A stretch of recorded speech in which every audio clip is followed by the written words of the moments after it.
अल्लाहु अकबर।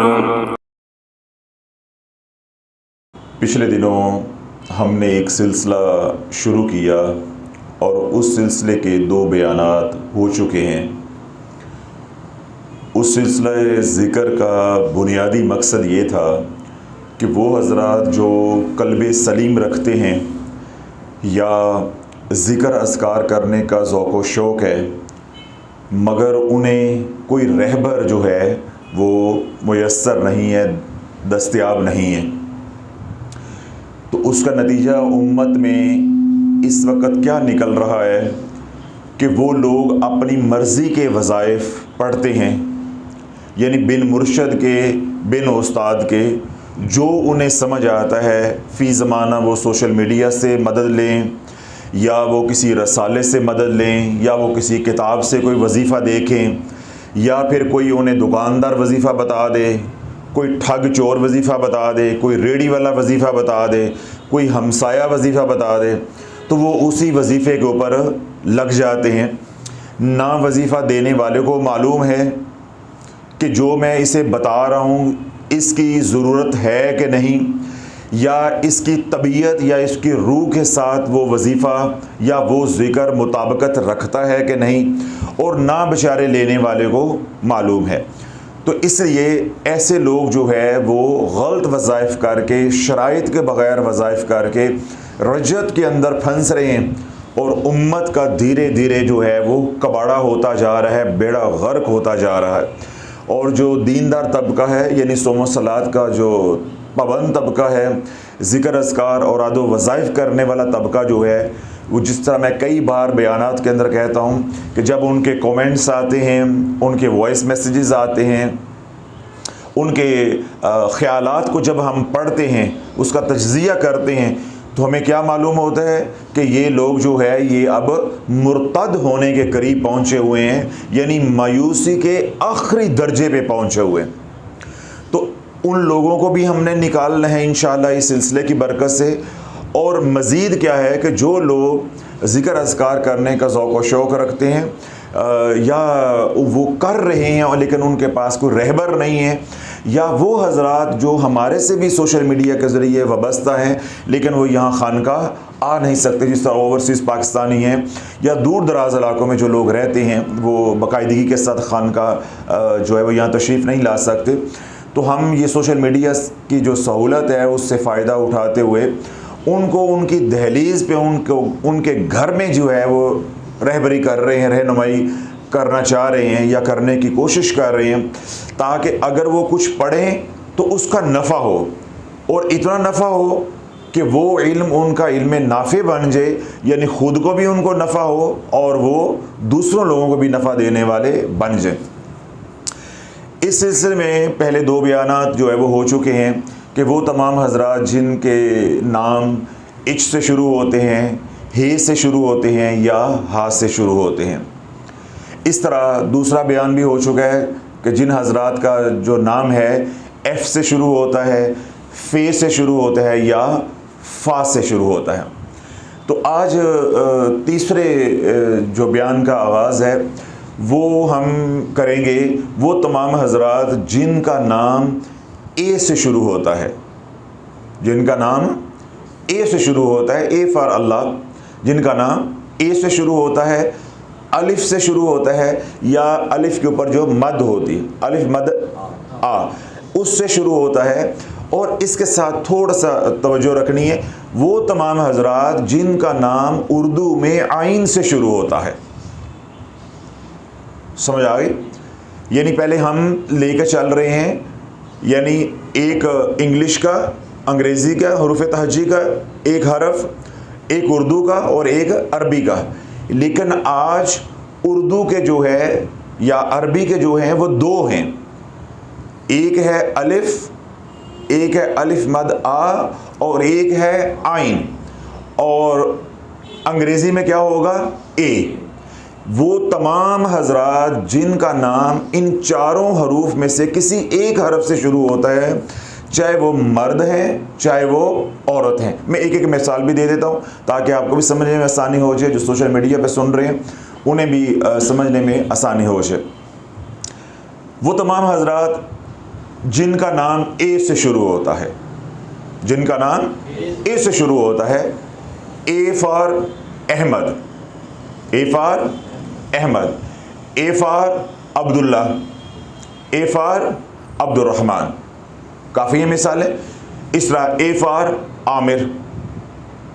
तो ये वो तमाम हजरात जो अंग्रेज़ी में लिखेंगे और उनका नाम क्या है, अहमद है, ए से शुरू हो रहा है, अब्दुल्ला है, ए से शुरू हो रहा है, आमिर है, ए से शुरू हो रहा है, अमानत है, ए से शुरू हो रहा है।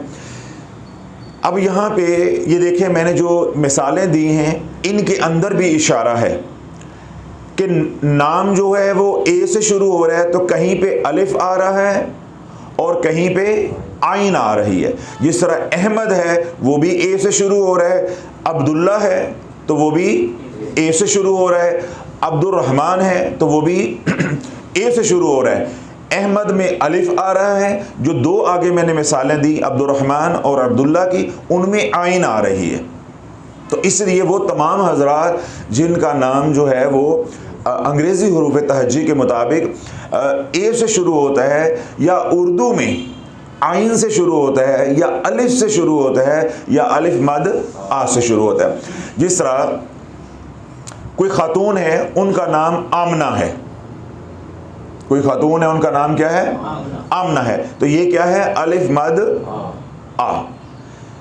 तो इस तरह वो तमाम हजरात मर्द व ज़न जिनका नाम इन चार हुरूफ तहज्जी में से किसी से भी शुरू होता है, तो उनको कौन कौन सा जिक्र नफ़ा देगा, कौन सा दुरूद पाक नफ़ा देगा, कौन सी दुआ नफ़ा देगी, और कौन से नवाफल से उनको नफ़ा होगा, कौन से सदक़े से उन्हें नफ़ा होगा, और आखिर पे कौन सा वो लिबास पहनेंगे, यानी कौन सा रंग जो है उन्हें नफ़ा देगा। पिछले बयान में भी मैंने ये बात कही कि ये जो पूरा पैकेज मैं आप हजरात को हुरूफ तहज्जी के हवाले से दे रहा हूँ, इसमें मैंने दो चीज़ें जो है वो निकाल दी हैं, दो चीज़ें जो है वो निकाल दी हैं। एक तो इसके अंदर जायचा होता है, एक हाथ का जायचा होता है, और एक मैंने बताया था कि ये पत्थर होता है, यानी अंगूठी जिसको आप कहते हैं। ये दोनों का मैं इसलिए कायल नहीं हूँ कि जो जिसको मैं इसके मुताबिक अगर बताऊँगा तो अल्लाह वालों ये जो हालात हैं ये ज़्यादा से ज़्यादा 6 महीने के अंदर बदल जाते हैं। यानी ये जो हाथों की लकीरें हैं, इस तरह जो सितारों की जो चालें हैं, जो जायचा या जो भी नजूमी है, या जिसको ये इल्म नजूम आता है, या वो उसको आपका जायचा बनाता है, तो उसके मुताबिक आपको वो हाथ की लकीरों या सितारों की चाल के मुताबिक आपको आपके अहवाल बताता है या अज़कार बताता है। अहवाल तो हमारा मौजू नहीं है, हम तो अज़कार की बात कर रहे हैं। अज़कार बताता है। तो क्या होगा कि जब इन हाथों की ये लकीरें अपनी चाल बदलेंगी, इसी तरह सितारे अपनी चाल बदलेंगे, तो वो अज़कार जो मैंने आपको बताए होंगे वो फिर मुताबिकत नहीं रखेंगे। तो बात घूम के कहाँ चली जाएगी कि वही साथ के साथ टकराएंगे, क्लैश पैदा होगा और आप रज्जत में फंस जाएंगे। यही बात मैं कई बयानात के अंदर रो रहा हूँ कि हरम पाक से लेके नजूमी तक, हरम से लेकर आस्ताने जो बने हुए हैं, आमलीन के जो अड्डे हैं, वहाँ तक हर बंदा वज़ाइफ बताए जा रहा है, वज़ाइफ बताए जा रहा है। तो लवलो जो अवामुन नास है उनका हमारे से कोई राबता नहीं है।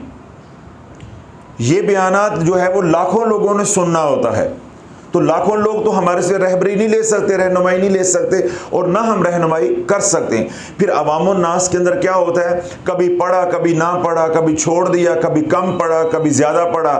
फिर क्या है कि वो हमाम के अंदर ही पढ़ते हैं, यानी हालते गुनाह के अंदर ही उन्होंने ये सब कुछ करना होता है।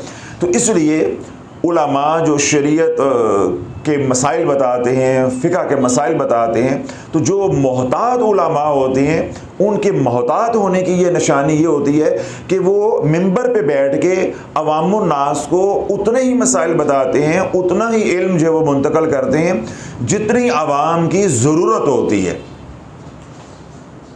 तो जो दूसरे बोलने वाले होते हैं वो चूरन बेचते हैं, कभी कोई मसला शुरू कर लिया, कभी कोई मसला शुरू कर लिया। उससे क्या होता है कि अवामो नास के अंदर पेचीदगियाँ पैदा होती हैं, ज़हनी तौर पे वो उलझते जाते हैं, फिर उसी से फ़िरक़ावारियत जो है वो जन्म लेती है। बेन ही कोई भी शख्स होगा मशाइख में से या ज़िक्र अस्कार करने वाला या इस फ़न का जो माहिर होगा, जब वो अवाम को बात बताएगा तो वो उतनी ही बात बताएगा जो महफूज है। तो जितनी महफूज है उसका मैंने पैकेज बना दिया कि वो तमाम हजरात जिनका नाम ए से शुरू होता है, अलिफ से शुरू होता है, अलिफ मद आ से शुरू होता है और आइन से शुरू होता है, इन तमाम हजरात के लिए जो इसमें आज़म है यानी अस्माउल हुस्ना में जो ज़िक्र इनको सबसे ज़्यादा नफ़ा देगा, यानी किसी भी किस्म की रजत नहीं होगी और इतना नफ़ा देगा कि इनको रंग देगा, वो है या अल्लाह या हादियो, या अल्लाह या हादियो। अब अल्लाह वालों देखें कि मैंने जो सीखा, जो बुजुर्गान ने अता किया, उसके मुताबिक मैंने आपको ये बताया कि इस माले के लिए इसमें आज़म यानी अस्माउल हुस्ना में से कौन सा नाम जो है उसको नफ़ा देगा। अब मेरा सवाल ये है कि ये जो 4 तरह के लोग हैं जिनका नाम ए से, अलिफ मद आ से या आइन से शुरू हो रहा है, मर्द हैं या औरतें हैं, अब मुझे बताएं कि क्या ये इसी इस्म का जिक्र कर रहे हैं? कोई कुछ कर रहा होगा, कोई कुछ कर रहा होगा, कोई कुछ कर रहा होगा, कोई कुछ कर रहा होगा। तो अल्लाह वालों इन्हीं पीरों ने, इन्हीं आमलीन ने, इन जाहिलीन ने उजाड़ के रख दिया।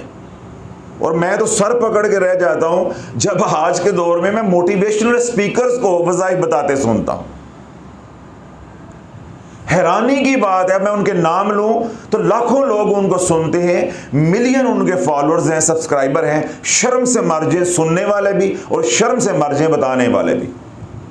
भाई तुम्हारा काम है पोली पोली झूठी झूठी बातें सुना के लोगों का जहन जो है वो मुंतशिर करना, डाइवर्ट करना, उनको टेंशन से निकालना। तुम ये काम करो, गोरों की लिखी हुई तहकीक जो है उर्दू में तर्जमा करके सुनाओ, पैसे कमाओ। तुम किधर लग गए हो? तुम किधर लग गए हो? तुम तो खुद दीन पे नहीं हो, चलती फिरती एक नहुसत हो, खुद गाफिल हो। तो जब दूसरों को वज़ाइफ बताओगे तो अल्लाह वालों उनका क्या बनेगा? कभी खूंडी छुरी के साथ गोश्त बना है? खूंडी छुरी के साथ गोश्त कभी बना है? वो छुरी क्या करेगी? गोश्त को भी बर्बाद कर देगी। ऐसे ही है, आप कीमती महंगा गोश्त लेकर आए बाजार से, बड़ा यानी हिस्सा लें, टुकड़ा लें, खूंडी छुरी के साथ ये काम करें, या कसाई खुद जो है वो खूंडी छुरी के साथ ये काम करे, तो वो अच्छे भले जानवर का वो बेड़ा गर्क करके रख देगा।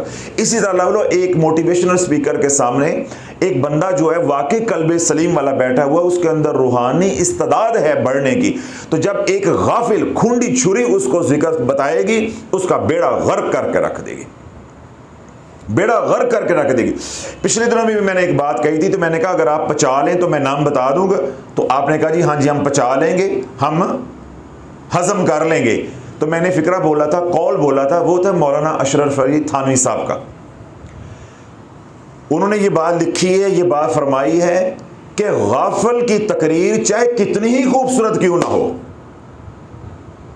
जाग रहे हैं फैज़ रसूल, गाफिल की तकरीर चाहे कितनी ही खूबसूरत क्यों ना हो, बल्कि इसको जरा सादा कर लेते हैं, गाफिल की तकरीर चाहे कितनी ही लच्छेदार ना हो, उसके अंदर रंगबाजी जितनी मर्जी हो, अशार डाले हों, कुरान की आयतें डाली हों, अहदीस मुबारक डाली हों, अपना माये डाले हों, आरफाना कलाम डाला हो, मजमे की नब्ज देख के वो बयान कर रहा हो और सारी बातें वो अच्छी कर रहा हो, कोई बातें खिलाफ शरअ भी ना हो, तो मौलाना अशरफ अली थानवी साहब क्या कहते हैं कि वो अल्फाज जब कानों से टकराएंगे सामीन के, तो क्योंकि बोलने वाला गाफिल है, वो अपने साथ जुल्मत लेके उसके दिल में उतरेंगे और उसका जो दिल है यानी कल्ब है उसको स्याह करके छोड़ेंगे।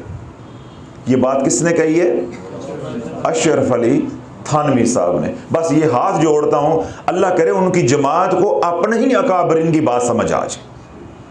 तो एक बहुत बड़ा तबका जो है एकदम इनकलाब लाने के लिए तैयार हो जाएगा कि उनकी जमात को अपने ही अकाबरीन की बात समझ आ जाए। कि गफलत के साथ जो काम किया जाएगा, फिर क्या मैंने कहा था, एक बात मैंने और कही थी कि आज के दौर में जो दीन का काम हो रहा है वो क्या हो रहा है, लफाफे बनाए जा रहे हैं। जिस तरह वो फैब्रिक्स के लिफाफे होते हैं ना, या ब्रांड्स के लिफाफे होते हैं, फलां ब्रांड फलां ब्रांड फलां ब्रांड, इसी तरह देवबंदी ब्रांड, बरेलवी ब्रांड, भाभी ब्रांड, अहले हदीस ब्रांड, सल्फी ब्रांड, शिया ब्रांड, ये बन रहे हैं। हुजूर के गुलाम नहीं बन रहे, ब्रांड बन रहे हैं। उसकी वजह बुनियादी क्या है कि जो काम करने वाले हैं, मुबल्लिग हैं, आमिल हजरात हैं, आलिम हजरात हैं, मशाइख हैं, वो नाम के हैं, काम के नहीं हैं। इल्ला कलील, जिनकी वजह से ये निज़ाम चल रहा है और दीन हमारे तक पहुंच रहा है, वगरना जो अक्सरियत नहीं, वाज़े अक्सरियत। मैं बड़ी मुश्किल से फिक्रा रोका है परसेंटेज आपको बताते हुए कि आपके अंदर मायूसी ना फैले कि इस हद तक लोग जो है वो गाफिल हैं।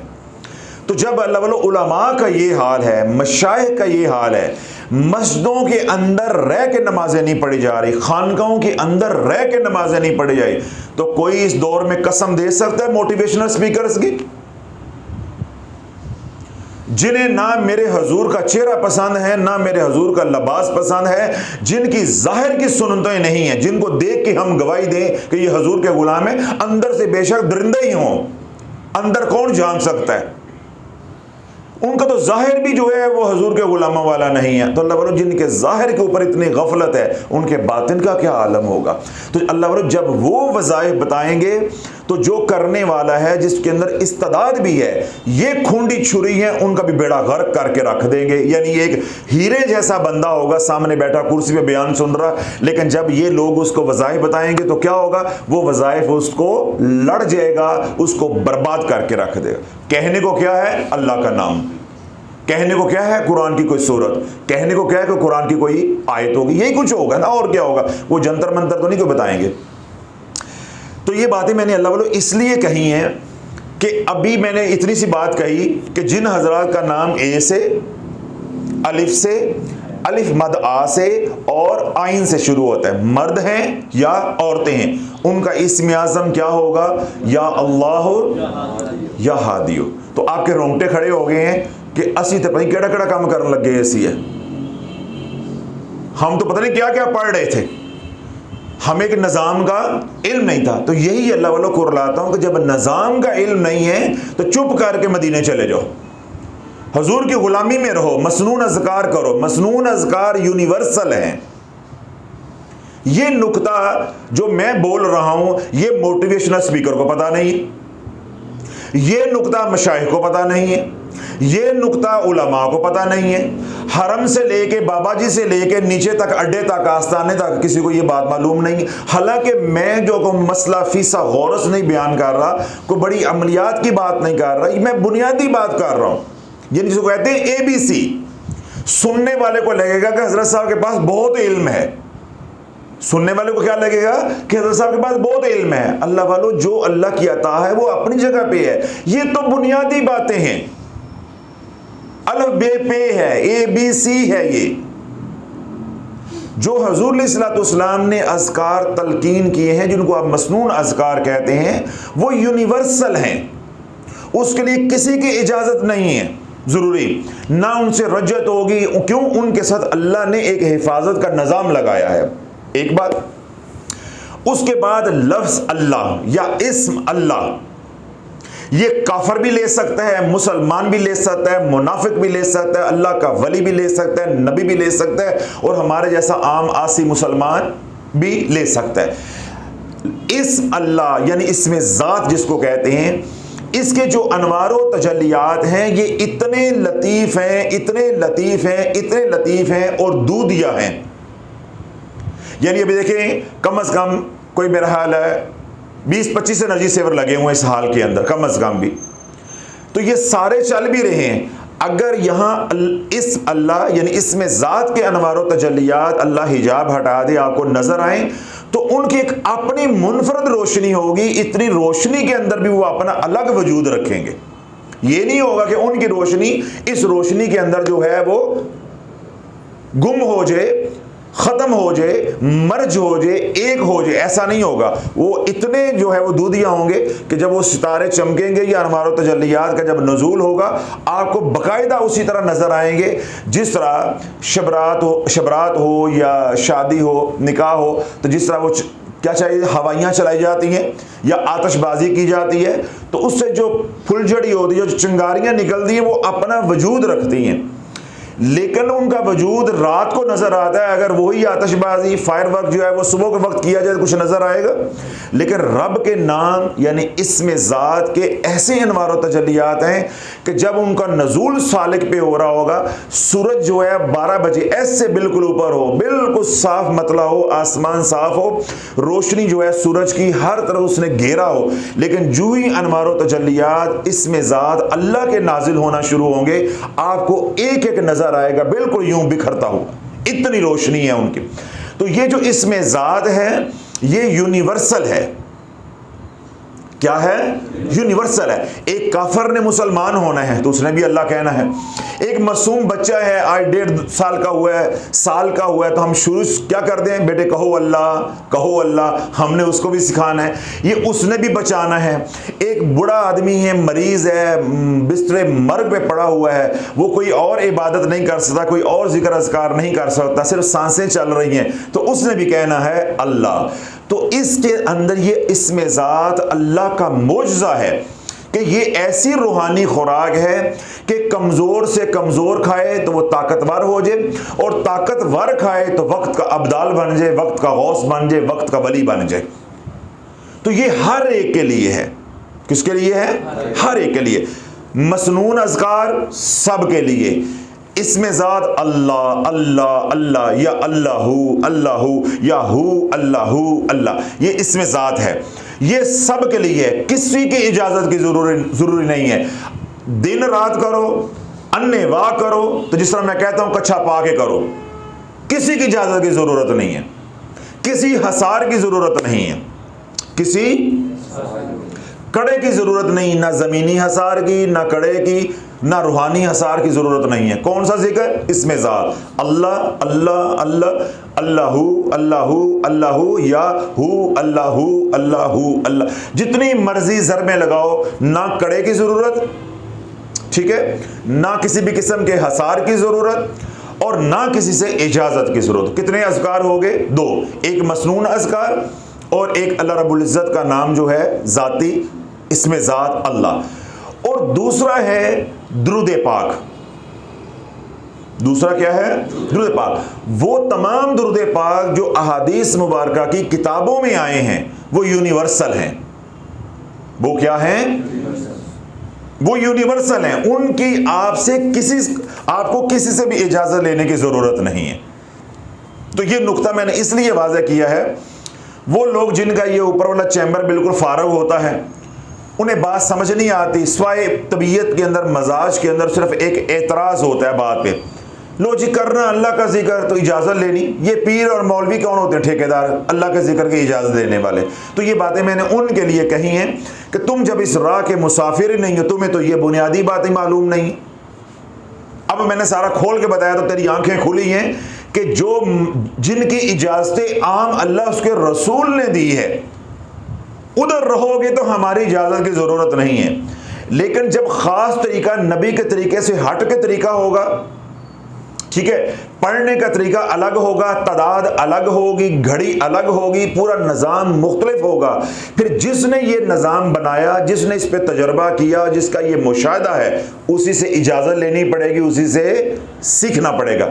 वगरना क्या है, अगर उस्ताद पकड़ते शर्म आती है, मुर्शद को मुर्शद मानते शर्म आती है, तो फिर भाई क्या करो? अल्लाह अल्लाह करो, सिर्फ अल्लाह अल्लाह करो, और उधर से मसनून अज़कार करो, दुरूद पाक पढ़ो, ठंडी ठार ज़िंदगी गुजारो, अपने घर रहो। तुम अपने घर राजी, हम अपने घर राजी। और अगर आप ये कहते हैं कि नहीं हमने रूहानियत सीखनी है, क्या सीखनी है?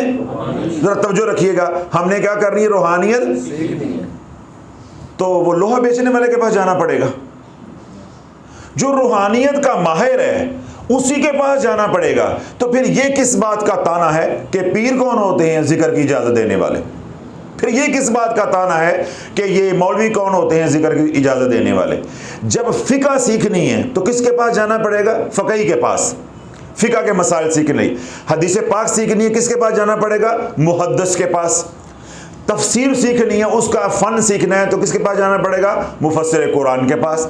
कुरान मजीद पढ़ना है, हिफ्ज़ करना है, नाज़रा पढ़ना है, किसके पास जाएंगे? कारी साहब के पास।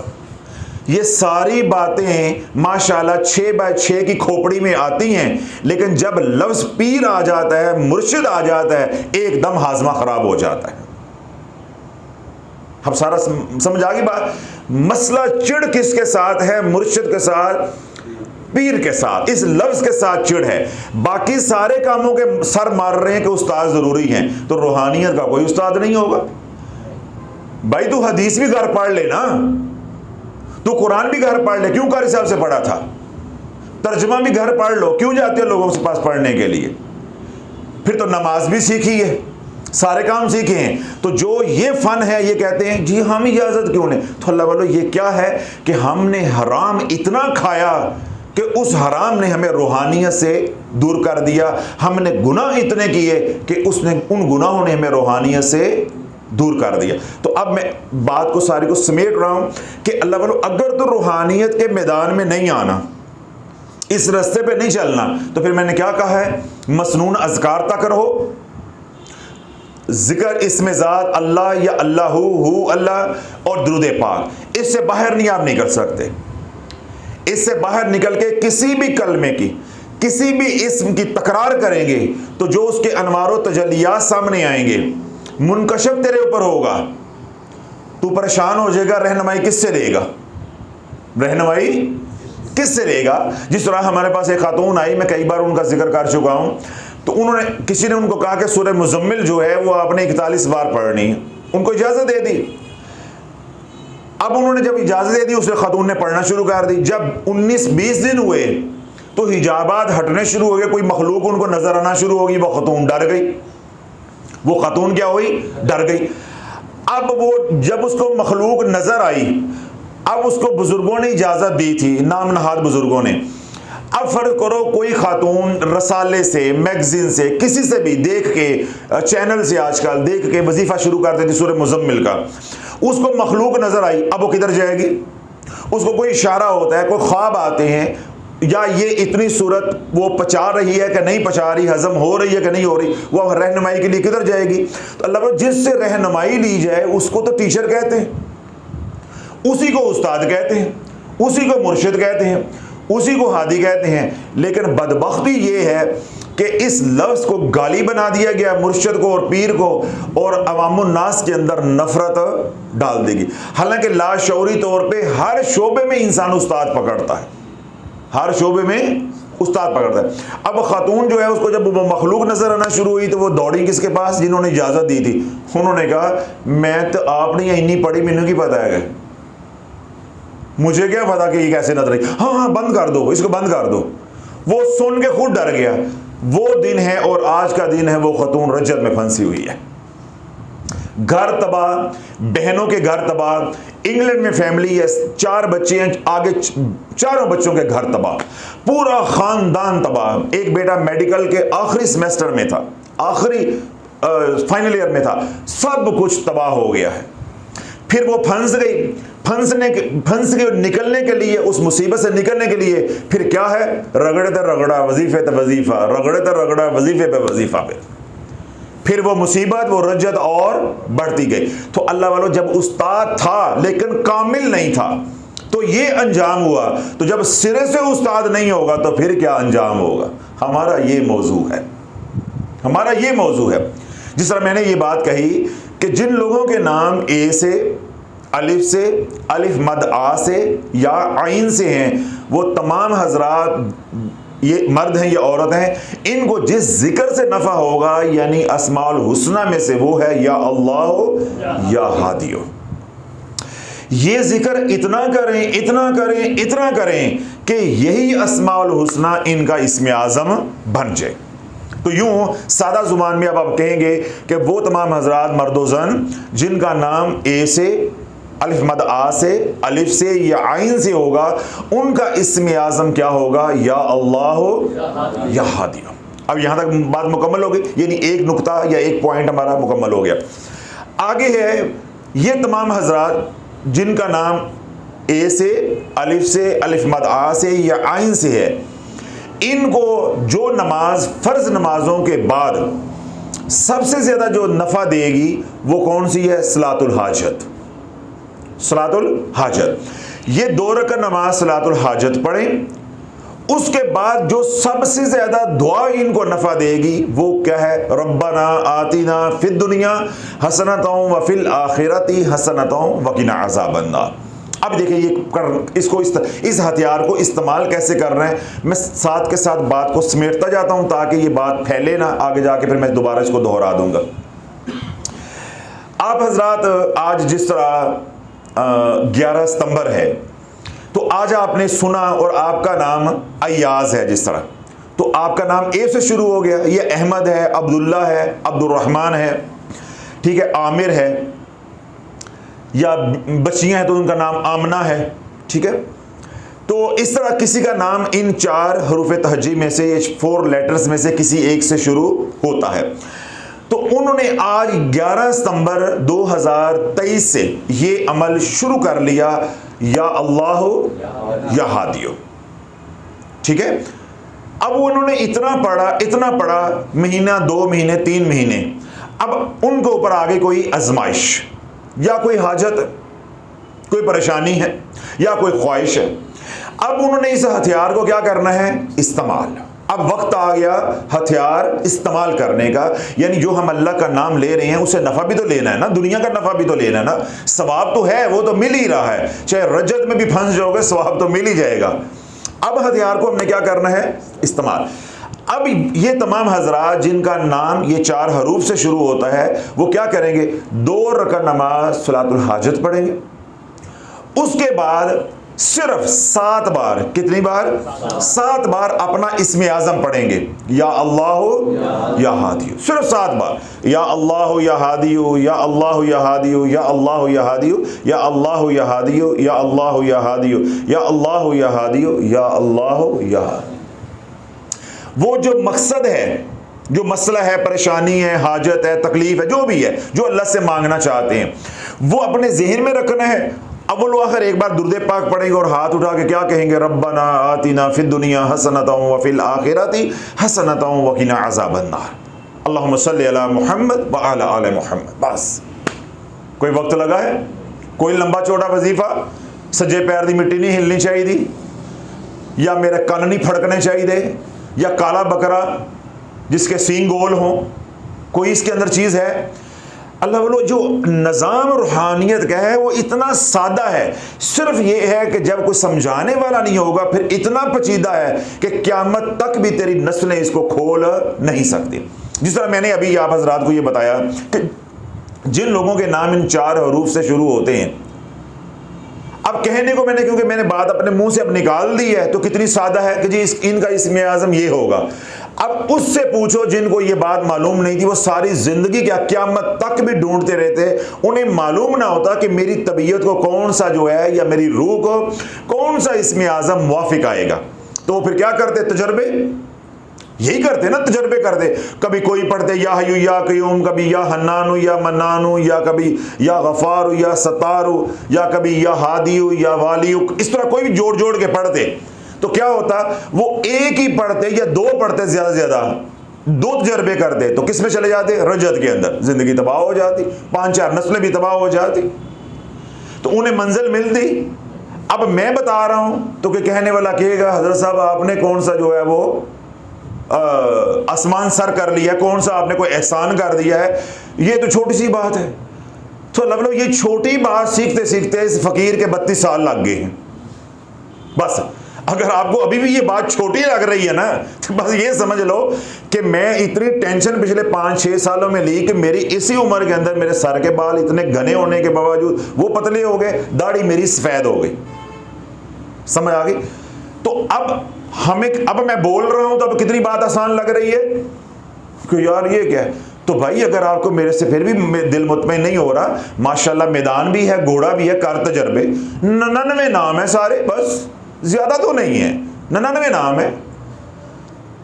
एक साल का भी एक तजर्बा करेगा तो तुझे 2 मरतबा पैदा होना पड़ेगा।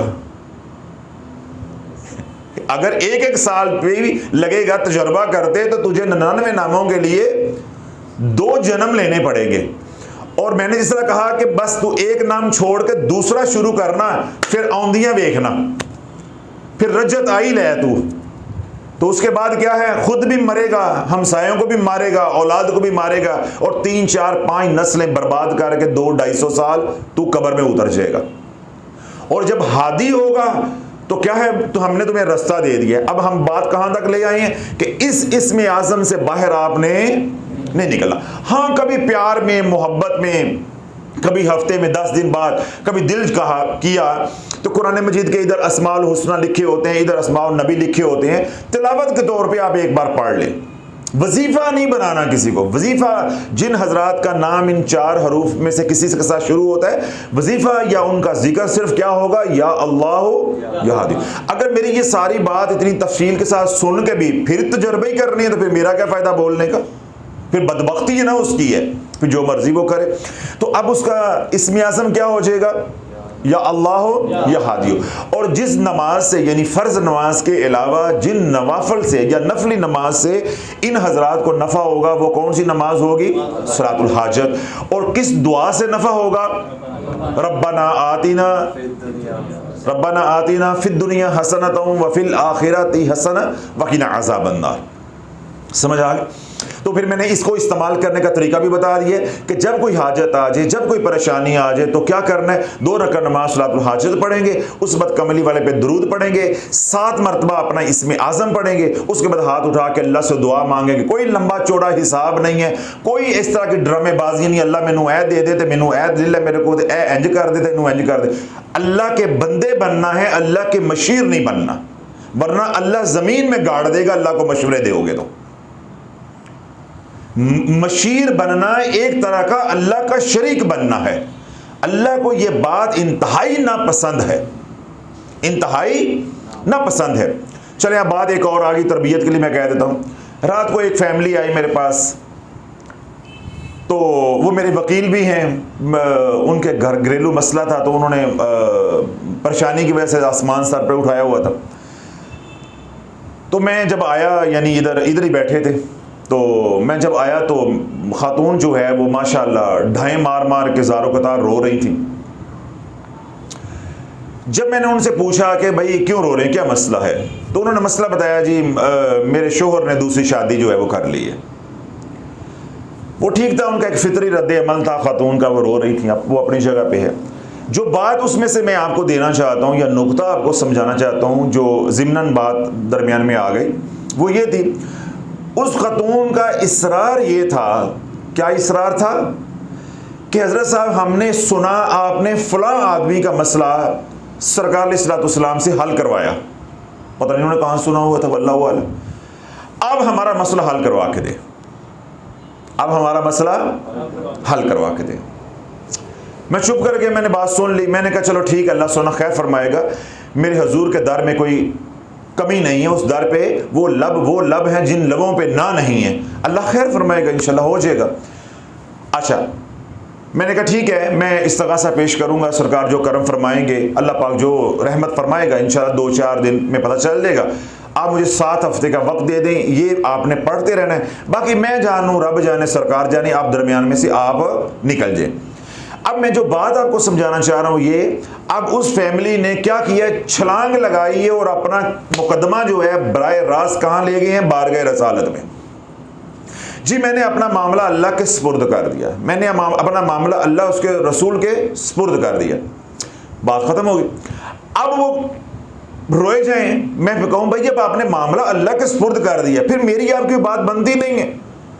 ना मेरा कुछ पढ़ने को बताना मैं चाहता हूँ, ना बता सकता हूँ, ना मैं अपना कोई रूहानी तसर्रुफ इस्तेमाल कर सकता हूँ।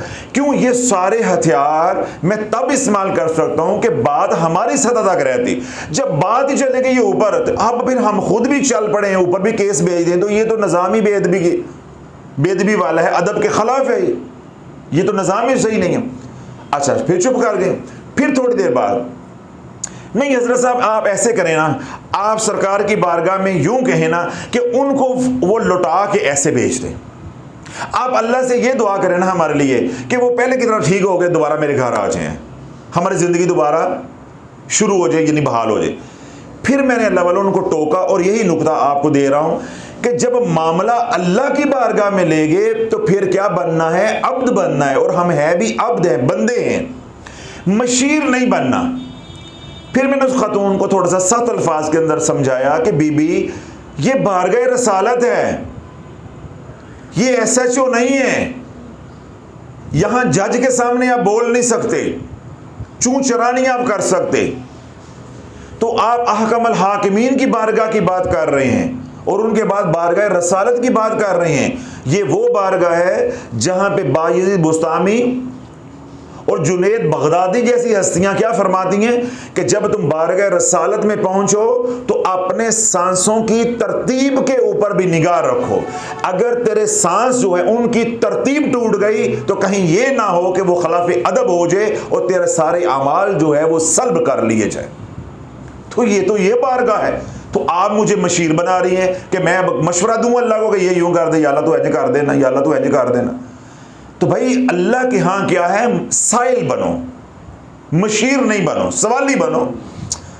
और जब मामला सुपुर्द कर दिया तो फिर क्या तरीका है, सब्र करो। तो ये सारी बात मैंने इसलिए जोड़ी है कि जब अपना हथियार इस्तेमाल करना है तो फिर क्या होगा, अपना मकसद जो परेशानी उसको ज़हन में रखेंगे। 7 बार आप पढ़ेंगे या अल्लाह या हादियु, या अल्लाह या हादियु, या अल्लाह या हादियु। उस वक्त हाथ उठाएंगे और कहेंगे रब्बना आतिना फिद दुनिया हसनतम व फिल आखिरति हसना व क़िना अज़ाबन्नार। आप एक अमल करें, एक बार करें, 10 मिनट बाद दोबारा कर लें, फिर 10 मिनट बाद दोबारा कर लें, कोई ऐसी इमरजेंसी है, एक बात।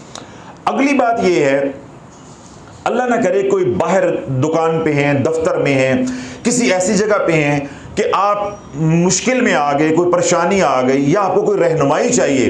अब वहाँ आप वज़ू तो नहीं कर सकते, या वहाँ आप नमाज तो नहीं पढ़ सकते, कोई थाना कचहरी है, ऑपरेशन थिएटर के बाहर खड़े हैं, कोई ऐसी जगह है, दफ्तर में कोई परेशानी आ गई है, तो वहाँ आप वज़ू करने चले जाएंगे या मुसल्ला डाल देंगे? नहीं, उस वक़्त आपने सलातुल हाजत नहीं पढ़नी। आप बराए रास्त इसमें आज़म इस्तेमाल करेंगे और दुआ पढ़ेंगे। फिर उस वक़्त क्या करेंगे, सलातुल हाजत नहीं पढ़ेंगे, बराए रास्त आप अपना इस्मे आज़म इस्तेमाल करेंगे, या अल्लाह या हादियु, या अल्लाह या हादियु, या अल्लाह या हादियु। 7 बार अव्वल दुरूद पाक, दरमियान में दुआ पढ़ेंगे, बस मामला अल्लाह के सुपुर्द। फिर अल्लाह के काम है कि रास्ते खोल के आपको देना। क्यों आप अल्लाह को पुकार रहे हो, या हादियु, या हादियु, ए हदायत देने वाले, ए हदायत देने वाले, ए बंद रास्ते खोलने वाले, ए मंजिल को दिखाने वाले, ए रास्ते को सुलझाने वाले। फिर अल्लाह रास्ते सुलझाएगा कि इंज जाना है या इंज जाना है, या वापस जाना है या आगे जाना है। तो अल्लाह का काम है, आपने मशीर नहीं बनना। मैंने पहले भी बात समझाई, अब दोबारा दोहरा रहा हूं कि जितना साइल बनोगे, सवाली बनोगे, मंगते बनोगे, फकीर बनोगे, या अय्युहन्नासु अंतुमुल फुक़राउ इलल्लाह वल्लाहु वल गनियुल हमीद।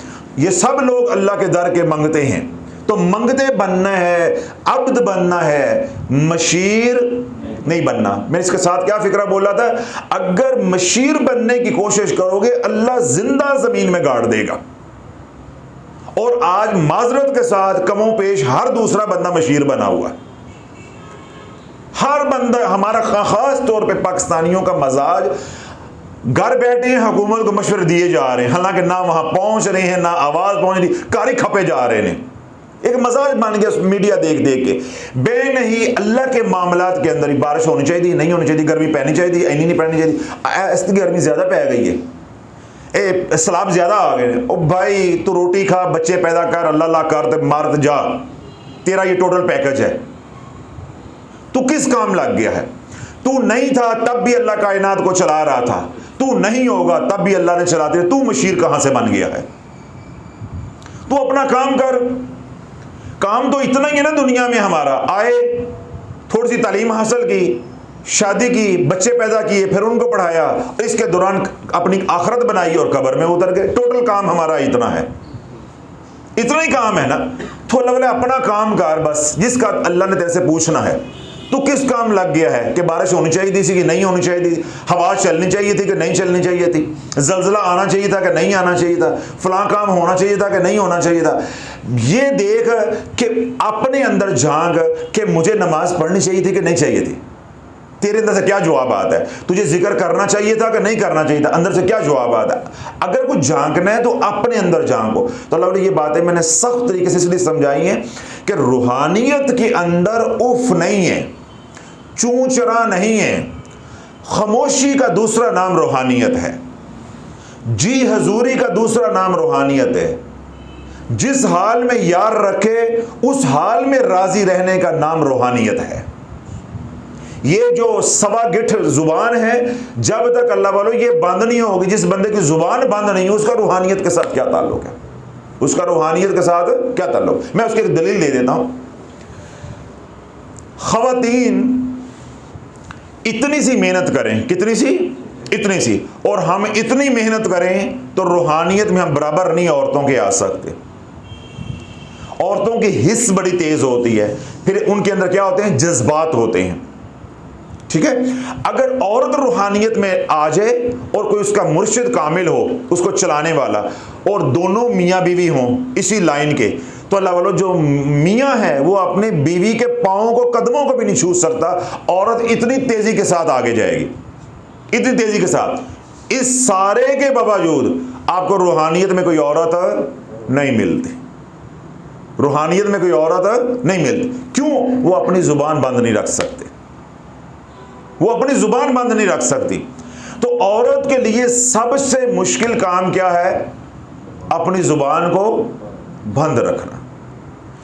इसी तरह जो रूहानियत में आ गया, अब कोई तफरीक, कोई तमीज नहीं, चाहे वो मर्द हो चाहे कोई औरत हो। तो सबसे पहला सबक रूहानियत का क्या होता है? अपनी जुबान को बंद करना।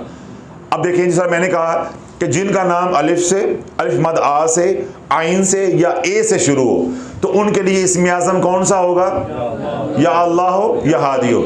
अभी आप मेरे सामने बैठ के कहें नहीं या गफार या सतारू क्यों नहीं हो सकता? तो इसका मतलब है फिर आपने जो पाना है वो पा लिया। तो ये तबीयत के अंदर जब एतराज़ ही ख़त्म नहीं हुआ, तो इसका मतलब है ना उस्ताद मानना, ना आप खुद शागिर्द बने, ना आपने गनी माना, ना आप खुद जो है वो साइल बने। तो फिर अल्लाह वाला जो देने वाला देना भी चाहता है तो आपको क्या मिलेगा? तो ये सारी बातें मैंने तरबियत के लिए भी कह दी हैं, ताकि बाद में जो लोग बयानात सुनते रहेंगे, मुख्तलिफ जो अल्फ़ाबेट्स जो हैं, हरूफ तहजी का जो बयानात चलते रहेंगे, ताकि उनकी तरबियत हो कि ये रास्ता कैसा है, ये रास्ता कैसा है। अब मैंने आपको इतनी बात समझा दी कि जिनका नाम ए से, अलिफ से, अलिफ मद आ से, आइन से शुरू होता है, उनका इस्म आज़म होगा या अल्लाह हो या हादी हो। उनको जिस नफली नमाज से नफ़ा होगा वो होगी सलातुल हाजत, जिस दुआ से नफ़ा होगा वो दुआ होगी रब्बना आतिना फिद दुनिया हसनतम व फिल आखिरती हसना वकिना अज़ाबन नार। और मैंने इस्तेमाल करने का तरीका भी बता दिया। अगर तो आसानी है तो 2 रकात नमाज सलातुल हाजत पढ़ के अव्वल व आखिर एक बार दुरूद पाक, 7 मरतबा अपना इस्म आज़म पढ़ेंगे, एक बार दुआ पढ़ के अल्लाह से मांगेंगे, इंशाअल्लाह करम हो जाएगा। फिर मैंने ये बात भी बता दी है कि ये काम आप 10-10 मिनट 15 मिनट के बाद कर सकते हैं, हर नमाज के साथ कर सकते हैं। दिन में 50 मरतबा अपना हथियार आप इस्तेमाल कर सकते हैं। फिर मैंने ये बात भी समझा दी है, अगर ऐसी जगह जहां पे हालत फिरार है, हालत करार नहीं है, हालत फिरार है, यानी दफ्तर है, बाजार है, कोई थाना कचहरी है, ऑपरेशन थिएटर है, कोई इमरजेंसी है, कोई सड़क पे लड़ाई झगड़ा हो गया, कोई मसला मसाइल है, कोई कारोबार का तनाज़ा है, अब वहाँ तो आप नमाज नहीं पढ़ सकते, तो वहाँ आप नमाज यानी सलातुल हाजत के बग़ैर अपना हथियार इस्तेमाल करेंगे। 7 बार इस्म आज़म और 1 बार दुआ, और फिर इसको बार बार आप कर सकते हैं जब तक आपका मसला हल ना हो। हफ्ता करें, 10 दिन करें, 4 दिन करें, घंटा करें, अगले लम्हे मसला हल हो जाए तो बस उसके बाद अल्लाह का शुक्र अदा करें और खैरात कर दें, खैरात कर दें। कौन सी खैरात करनी है वो बात आगे आ गई। अब यहाँ तक बात सारी वाज़ेह हो गई। अब आगे है कि वो तमाम हजरात जिनका नाम अलिफ से, अलिफ मद आ से, आइन से और ए से शुरू होता है, उनको जिस दुरूद पाक से सबसे ज़्यादा नफ़ा होगा वो दुरूद इब्राहीम है, नमाज वाला दुरूद पाक। बाकी जो दुरूद अहादीस मुबारका की किताबों के अंदर आए हैं, यानी हुज़ूर अलैहिस्सलातु वस्सलाम ने अपनी उम्मत को तलकीन फरमाए हैं, वो अपनी जगह पे हैं। हम बात सवाब की नहीं कर रहे, ये मैदान सवाब का नहीं है। अगर सवाब की बात है तो भाई जौन सा मर्जी पढ़ो जाके, सल्लल्लाहु अलैहि वसल्लम पढ़ते रहो, ठीक है। हम बात रूहानियत की कर रहे हैं, हमने मंजिल पानी है। जब मंजिल मिलेगी तो सवाब तो मिल ही जाना है। कोई बंदा अल्लाह कहे तो ये कहे कि मुझे सवाब नहीं मिला, तो हमने अल्लाह अल्लाह करके ध्यान जो है वो सवाब पे नहीं रखना, अल्लाह की रजा पे रखना है। नहीं समझ आई? नहीं आई? नहीं ना समझ आई? हमने जो रूहानियत में आना है, अल्लाह अल्लाह करनी है, जिसके लिए मैं बोल रहा हूं, हमने अपनी निगाह सवाब पे नहीं रखनी कि ये पढ़ेंगे तो ये सवाब होगा। ये इसी ने तो उम्मत का बेड़ा गर्क किया है, इसी ने तो उम्मत का बेड़ा गर्क किया है। यही कमजोरी तो पीरों ने हमारी पकड़ी है कि ये हरीस लालची लोग हैं, इनको झूठे फजाइल सुनाओ ये लग जाएंगे। ठग थे और हम क्या थे? लालची थे, इसलिए हमारा उनके साथ रिश्ता मजबूत हो गया। अब हमारा यकीन बन गया हुआ है कि ये वजीफा पढ़ूंगा तो ये काम होगा, ये वजीफा पढ़ूंगा तो ये काम होगा, ये पढ़ूंगा तो ये सवाब होगा, ये पढ़ूंगा तो ये सवाब होगा। जिसने उल्टे वजीफे पढ़ के, तो जो रखिएगा, जिसने उल्टे वजीफे बगैर उस्ताद पकड़े, हर काम के लिए उस्ताद है कि नहीं? ये कहना जी हमारी नीयत ठीक नहीं, हमारी नीयत में कोई कमी नहीं थी, हमारी नीयत बुरी नहीं थी, बस तुम ये अल्फाज बोल के अपने आप को बरी जिम्मा कर लोगे। तुमने उल्टे वज़ाइफ पढ़ के अपना खानदान तबाह कर दिया, मर्द है या औरत है जिसने ये हरकत की, तो बस तुम इतनी बात कह के बरी जिम्मा हो जाओगे। ये तो अल्लाह वालों ऐसे ही है ना, एक बंदा किसी को गोली मार दे, खंजर मार दे, बाद में कहे कि भाई वो लग गया, मेरी मारने की नीयत नहीं थी, क्या अदालत ये बात मान लेगी? बोलते फिर क्यों नहीं है? अदालत ये बात मान लेगी? वो बरी जिम्मा हो जाएगा, बाइज्जत बरी हो जाएगा। अल्लाह वालों अपने आप को क्यों धोखा दे रहे हो? ये मैं उन लोगों को कह रहा हूं जो बिन मुर्शद के चल रहे हैं, रज्जत में फंसे हुए हैं। इस दुनिया में नाक रगड़ो, अल्लाह को मनाओ। तुमने नस्लें तबाह की हैं, चाहे अपनी औलाद तबाह की है, हमसायों का बेड़ा गर्क किया है, माशरे का बेड़ा गर्क किया है। तुम किसी एक के कातिल नहीं हो। तुम तो रोना रोते हो ना, मेरी औलाद नाफरमान हो गई है। तुम कभी तन्हाई में फकीर की बातें सोच के सुन के सोचो कि तुम्हारे उल्टे वज़ाइफ का असर तेरे घर पे इतना पड़ा है, क्या हमसायों पे कितना पड़ा होगा? जब क़यामत का दिन अल्लाह खोल देगा, मैं जो खोल रहा हूं, मेरा को खोलना अल्लाह का खोलना बराबर है? वो तो कोई मवाज़ना ही नहीं है। जो मैं खोल रहा हूं तुम्हें मुंह छुपाने की जगह नहीं मिल रही, तो जब अल्लाह खोलेगा तो जो हमसाए बन आएंगे मैदान माशर में, या अल्लाह हमें भी इंसाफ चाहिए। इन्होंने हर काम के लिए उस्ताद पकड़ा, इस काम के लिए उस्ताद क्यों ना पकड़ा? इन्होंने क्यों उल्टे वज़ाइफ की? या अल्लाह आज हमें इंसाफ चाहिए। तो फिर अल्लाह वालों तैयार हो जाओ, कमर कस लो, सीधे हो जाओ। फिर इसलिए कहता हूं बार बार कि अपने आप को ओवर कॉन्फिडेंस में ना मार दो, खुद एतमादी के अंदर। नहीं जी साड़ी कोई नीयत तो भैड़ी नहीं सी है, साड़ी कोई नीयत तो भैड़ी नहीं सी। जिसने गोली मारी नीयत ओदी भी भैड़ी नहीं सी, वो भी यही कहता था कि ये मर जाएगा मैं सुखी हो जाऊंगा, तो नीयत ओदी भी भैड़ी कोई नहीं सी है। देख रहे, जो बंदा कत्ल करता है अपने दुश्मन को, तो वो क्यों कत्ल करता है? कि ये मर जाएगा तो मैं सुखी हो। ये एक बुरी नीयत है। मेरा ख्याल है बिलाल साहब अब कत्ल फिर जायज करार दे देना चाहिए। देखिए ना अल्लाह वालों, जो लोग कत्ल करते हैं, लड़ाई झगड़ा होता है, दुश्मन को मारते हैं, तो किस लिए मारा जाता है? कि ये मर जाएगा मैं सुखी हो जाऊंगा। ये कोई बुरी बात तो नहीं है, ये कोई बुरी बात है। अब आप बोलते भी नहीं है बंदा, अब जब आप बोले नहीं तो मैं आगे क्या बोलूंगा? ये बुरी बात है। तो फिर इसका मतलब कत्ल जायज है? उधर भी आप कहते हैं नहीं सर, इधर भी कहते हैं आप नहीं सर, इधर भी कहते हैं नहीं हजरत जी, उधर भी कहते हैं नहीं हजरत जी। ओ भाई कोई एक जगह ठहर तो जाओ।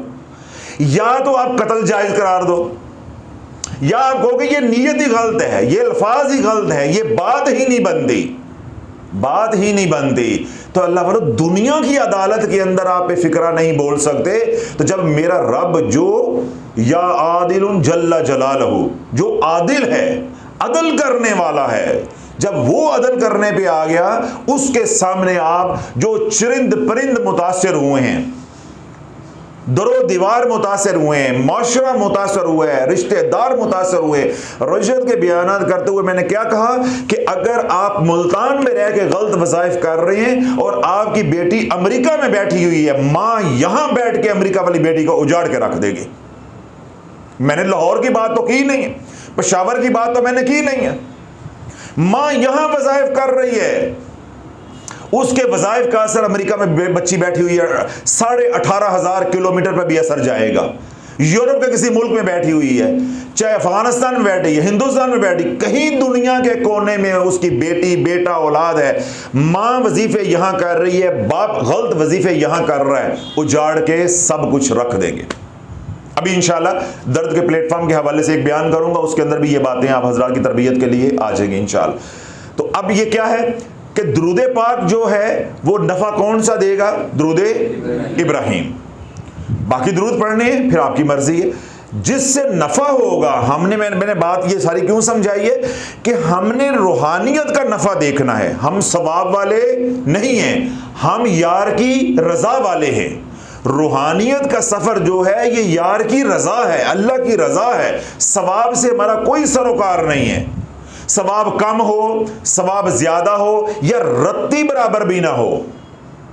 क्यों? जब आपको यह नुक्ता ही नहीं समझ आएगा तो आपको शैतान धोबी पटका मारेगा, ए पढ़ एदा ज्यादा सवाब होता है। तो वो आपको क्या करेगा? जो रोड मैं आपको दे रहा हूं, जो पैकेज मैं आपको दे रहा हूं, वो इससे बाहर निकाल देगा। जब इससे बाहर निकलेंगे सवाब के चक्कर में तो क्या होगा? रजत का शिकार हो जाओगे, बर्बाद हो जाओगे। तो यही तो खेल रूहानियत में चलता है कि आप हजरात ने निगाह इस बात पे रखनी कि मेरा अल्लाह राजी, मेरा अल्लाह राजी। अब आपको आपके जहनों में यह सवाल आना चाहिए, हजरत साहब हम इस सफर पे चल पड़े आपके कहने पे, हम इस सफर पे चल पड़े आपके कहने पे कि भाई ए पढ़ना तो ए नहीं पढ़ना। मान लेते हैं हज़रत साहब हमने आपका मुर्शिद मान लिया, बड़ा मान लिया, उस्ताद मान लिया। जिस तरह मैं प्यार से कहता हूँ यार कभी प्रोफेसर ही कह दिया करो है, चलो बंदा पढ़िया लिखा लगता है। कहना मैं पीर साहब ने मिलने जाना डंगर ही होना है, ना पढ़ जाहिल कोई होना है। तो इसलिए मैं कहता हूँ कि प्रोफेसर साहब कह दिया करो, चलो मेरे नंबर भी बन जाएंगे, सोशल मीडिया पर भी आएगा प्रोफेसर साहब बयान कर रहे हैं, ठीक है। तो अब हमने जब ये सफ़र शुरू कर लिया, मेरे कहने पे आपने सफ़र शुरू कर लिया, ठीक है, प्रोफेसर साहब के कहने पे सफ़र शुरू कर लिया मिसाल के तौर पे, तो अब आप ये कहेंगे ना हजरत साहब हमें कैसे पता चलेगा अल्लाह राज़ी है? हमें कैसे पता चलेगा अल्लाह राज़ी है? तो अल्लाह बोलो ये वो लतीफ़ बातें हैं जिसका हमें मालूम नहीं होता। अब आपने मेरे कहने पे सफ़र शुरू कर लिया, अगर आप इतने ही आलम फाजल हैं तो मुझे ये बताएं आपको क्यों नहीं पता चल रहा कि अल्लाह राज़ी है या अल्लाह नाराज़ है? आप मेरे से क्यों पूछ रहे हैं? फिर इसका मतलब आपको मुझे मुर्शिद मानना पड़ेगा, उस्ताद मानना पड़ेगा, या वो वाली बात प्रोफेसर मानना पड़ेगा? मैंने इशारा इसलिए किया छोटा मान लो है, यानी असिस्टेंट प्रोफेसर मान लो है, एसोसिएट नहीं मानना या फुल नहीं मानना, मैं इतना हूँ भी नहीं। समझ आ गई बात की? तो अब आप ये देखें कि अल्लाह की रज़ा की निशानियां हैं। मैं आपको मिसाल देता हूं, जब आप मुल्तान से निकलते हैं लाहौर के लिए, पहले क्या आता है? कादरपुर रामा, ठीक है, फिर क्या आता है? रंगो, फिर क्या आ जाता है? खानेवाल, फिर क्या आ जाता है? कच्चा कूप, फिर क्या आ जाता है? मियाँ चानू, फिर क्या आ जाता है? शीशा वतनी, फिर क्या आ जाता है? हड़प्पा, फिर क्या आ जाता है? साईवाल। बाद में ये ना हज़रत साहब कोई कंडक्टर रहने बस चलाते रहने हैं कि एक स्टॉप नहीं इन्होंने छोड़ा। ओ भाई आप मुझे ये बताओ कि कौन सा काम है जो हमने नहीं किया, हम करके दिखा देते हैं, आगे चला दूं। साईवाल आ जाएगा, साईवाल से आप कहाँ जाएंगे? ओकाड़ा, ओकाड़ा से देपालपुर, देपालपुर से पत्तोकी, पत्तोकी से आप कहाँ जाएंगे? भाई फेरू, भाई फेरू से ठोकर न्याज बेग, ठोकर न्याज बेग के बाद लाहौर, जिन्हें लाहौर नहीं देखा वो जमिया नहीं। यानी मुल्तान से आप शुरू होंगे तो ये सारे क्या आएंगे? स्टॉप आएंगे। ये स्टॉप क्या है? निशानियां हैं, या शहर कह लो, कस्बे कह लो, बोर्ड लगे होते हैं, तो ये सारे क्या हैं? निशानियां हैं। अब मैंने ये सारे स्टॉप कंडक्टर की तरह गिन दिए हैं, अब आपको इनका क्या हो गया है? इल्म।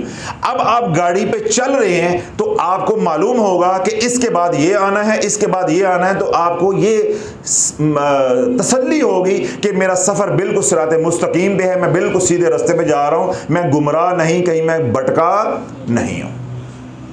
समझ आ गई बात? तो अल्लाह वालों, जब मेरे कहने पे या किसी भी हादी या मुर्शिद के कहने पे आप रूहानियत के मैदान में आ जाते हैं, पहली अल्लाह की रज़ा की अलामत और निशानी ये है कि रूहानियत में अल्लाह किसी को आने नहीं देता। आप मौलवी बन जाओगे, पीर बन जाओगे, नमाजी बन जाओगे, हाजी बन जाओगे, ज़काती बन जाओगे, मुजाहिद बन जाओगे, अल्लाह रूहानियत में पाँव नहीं रखने देता। रूहानियत में पाँव नहीं रखने देता। क्यों? जो रूहानियत है ये ख़ास है अंबिया अलैहिस्सलाम के लिए, ये शोबा ख़ास है अंबिया अलैहिस्सलाम के लिए।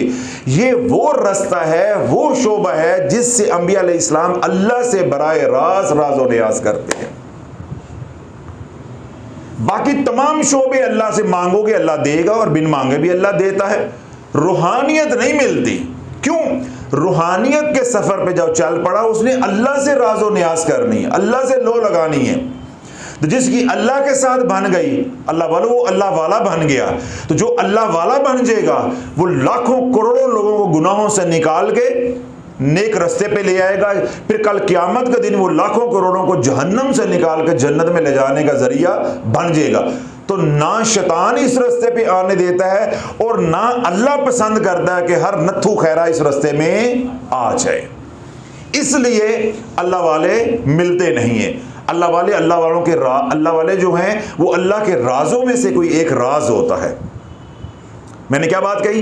आपको ज़काती मिल जाएगा, ज़कात देने वाला मिल जाएगा, उशर देने वाला मिल जाएगा, रोज़े रखने वाला मिल जाएगा, 3 दिन 10 दिन 3 चिल्ले 8 महीने पैदल सफ़र वाला, सारी ज़िंदगी वक्फ करने वाला, आलिम, मुहद्दिस, मुफस्सर सब मिल जाएंगे। अल्लाह वाला नहीं मिलेगा। अल्लाह वाला नहीं मिलेगा। अल्लाह वाला हम जिसको कहते हैं, यानी मैं तो आम बोलता रहता हूं ना दुआ के तौर पे भी, अल्लाह वाले से मुराद ये होती है जिसकी अल्लाह के साथ बनी हुई हो, अल्लाह के साथ बनी हो। ज़रूरी नहीं है जो कुरान पढ़ा रहा है, कुरान पढ़ रहा है, उसकी कुरान के साथ तो बनी ही है लेकिन अभी अल्लाह के साथ बनी नहीं है। ज़रूरी नहीं है जो हदीस पढ़ा रहा है उसकी हजूरी जो है मदीने वाले की उसको हासिल हो या उसकी पहुंच मदीने तक भी हो, ये ज़रूरी नहीं है। समझ आ गई बात? अब एक एसपी है तो ज़रूरी है उसका चीफ मिनिस्टर पंजाब के साथ बराह रास्त ताल्लुक भी हो? ज़रूरी नहीं है। तो अल्लाह वाला वो है जिसका अल्लाह के साथ ताल्लुक हो, यानी उसने तमाम मनाज़िल तय कर ली हैं, अब सारे वास्ते दरमियान में से निकल गए हैं। अब उसका बोलना अल्लाह का बोलना है, उसका बोलना अल्लाह का बोलना है, उसका चलना अल्लाह का चलना है, उसका देखना अल्लाह का देखना है, उसका पकड़ना अल्लाह का पकड़ना है। ये हदीस पाक है जिस तरफ मैंने इशारा किया, सैयदना अबू हुरैरा रज़ी अल्लाह अन्हु ने इसको रवायत किया हुआ। क्यों? उसने मकाम फ़नाइयत तय कर दिया है। तो हमने इस सफ़र के अंदर किस पे नज़र रखनी है? अल्लाह की रज़ा के ऊपर, सवाब के ऊपर नज़र नहीं रखनी। तो इसमें क्या होगा कि पहली निशानी ये होगी कि जो शख्स रूहानियत में आ जाता है यही उसके कबूल होने की निशानी है कि उसके ऊपर अल्लाह का ख़ास करम हो गया कि वो रूहानियत की तरफ आ गया। वगरना अल्लाह उसको कहाँ रखेगा? दीगर शोबों के अंदर, दीगर शोबों के अंदर। अगर नहीं अभी बात समझ आई, अगर आप समझते हैं हज़रत साहब रूहानियत इतना ही अहम शोबा है, रूहानियत इतना ही अहम शोबा है। पाकिस्तान में सबसे ज़्यादा मेरे बयानात को लाहौर के लोग सुनते हैं। लाहौर इस वक्त 2.25 करोड़ आबादी का शहर है। मैं लाहौर वालों से मुखातिब हूँ, मैंने कोई अल्लाह वाला दसो। जिस तरह आपको चुप लग गई है ना, तो ये सुन के वो भी चुप कर जाएंगे।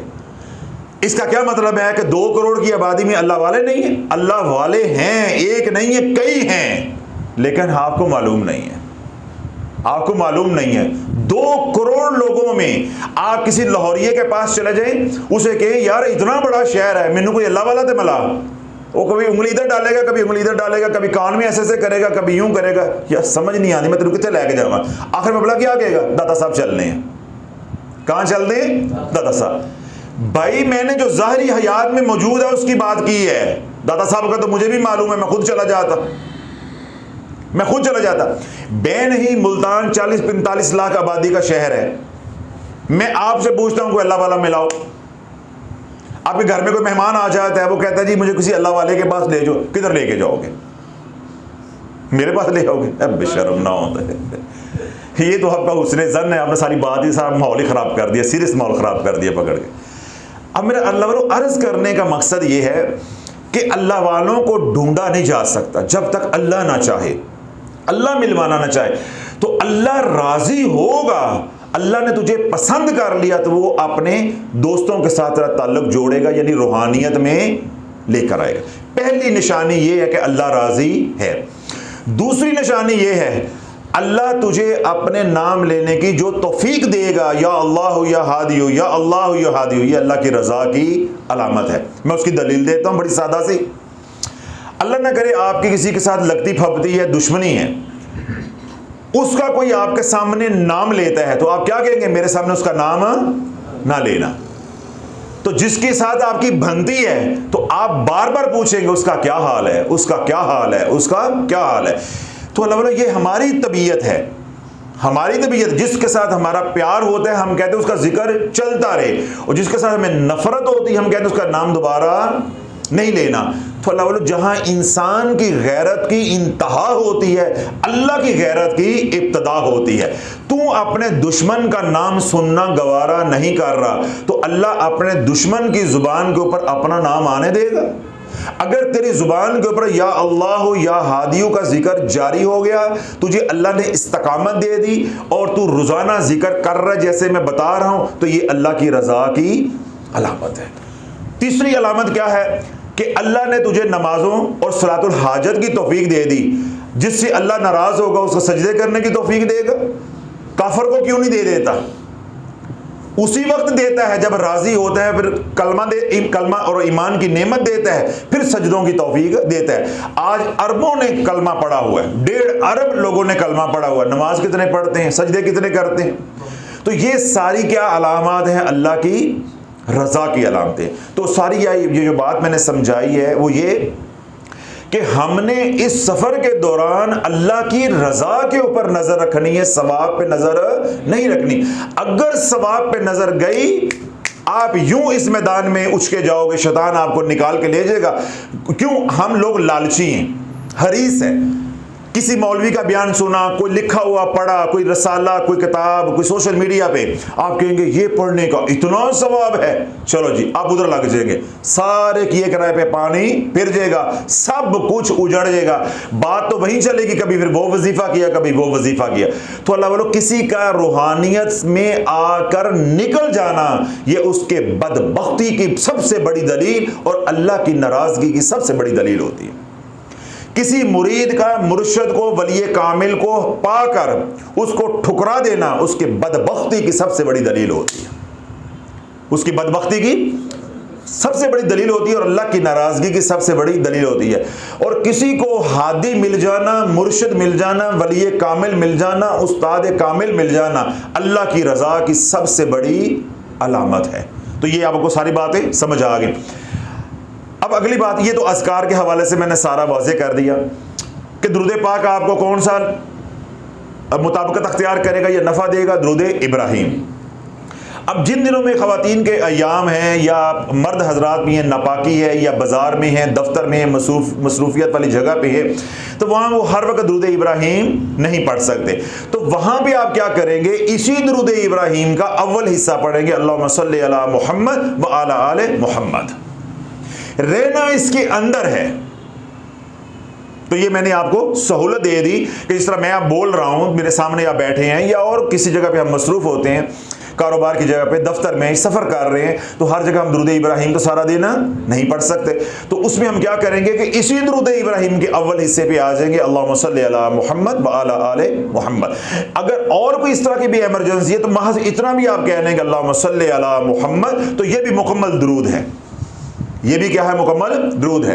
सल्ले अला मुहम्मद ये दुरूद है कि नहीं, जो इमाम मालिक पढ़ते, जो अल्लाह के नबी सल्लल्लाहु अलैहि वसल्लम ने खुद तलकीन फरमाया, तो उसी के साथ अल्लाहुम्मा लगा दोगे तो क्या हो जाएगा? अल्लाहुम्मा सल्ले अला मुहम्मद।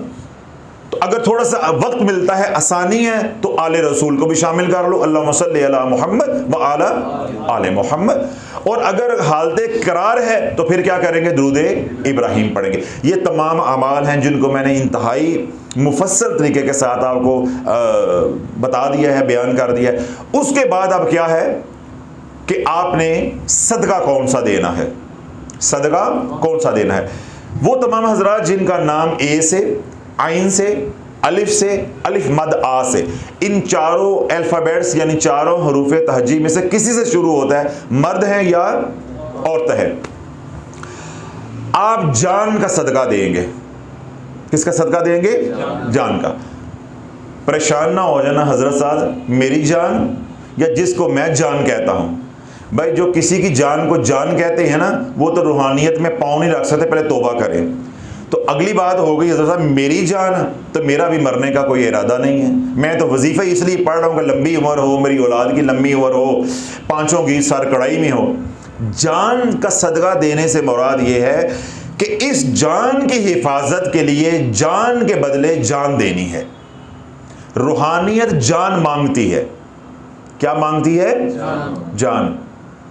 सरवर साहब पोलियां पोलियां गल्लां या खतरनाक गल्लां पहला कभी सुनिया सन, हजम हो जाएंगियां, तो फिर चेहरे से परेशानी क्यों आ रही है? ना डर ना मैं लफाफा नहीं मांगता, जान मांग रहा हूं। वो लफाफे वाले और होते हैं, फकीर जान मांगते हैं। ये रूहानियत क्या मांगती है? जान। तो पीर क्या मांगते हैं? लफाफा। और आजकल डॉलर वाला, पाक रुपये वाला, वो कहते कौन गिनता रहे है, इतने सारे नोट होते, लाख होता है, डॉलर वाला, पाउंड वाला दोगा, यूरो वाला। ये जो वज़ाइफ हैं, ये जो वज़ाइफ हैं, वज़ाइफ की दुनिया, अमलियात की दुनिया है, ये मांगती है लफाफा, रोकड़ा। किसी भी अमल के पास जाओ, किसी पीर के पास जाओ, रुपया 500 1000 लगाओ, वजीफा लेके वापस आ जाओ। रूहानियत क्या मांगती है? जान। ये माल से राजी नहीं होती, ये जान मांगती है कि इस रास्ते में जान देनी पड़ती है। तो जो दुनिया में जिंदा होते मर जाता है, वही तो तर जाता है, वही तो अमर हो जाता है। तो ये क्या मांगती है? जान। तो अल्लाह वालों फिर अपनी जान बचाने के लिए हमें जान के बदले जान देनी पड़ती है, यानी हमें कोई हलाल जानवर अपनी जगह पे ज़बह करना पड़ता है। अब बात समझ आ गई?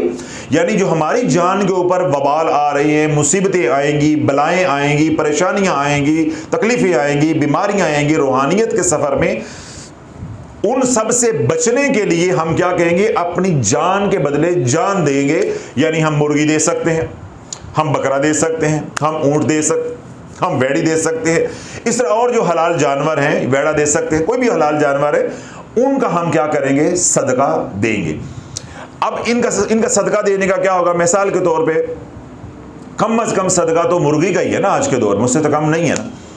तो मुर्गी आप ले आए तो उसको अपने सामने ज़बह करवाएं, या खुद ज़बह करें तो बहुत ही अच्छी बात है। अगर नहीं कर सकते, आपको नहीं आता, तो जब इस मैदान में आना है तो फिर सीख लो। ये कौन सा कोई इतना मुश्किल काम है? 2-4 दफ़ा करोगे इंशाल्लाह आपका वो झिझक उतर जाएगी, आपको तरीका आ जाएगा, आप कसाई के मोहताज भी नहीं रहेंगे।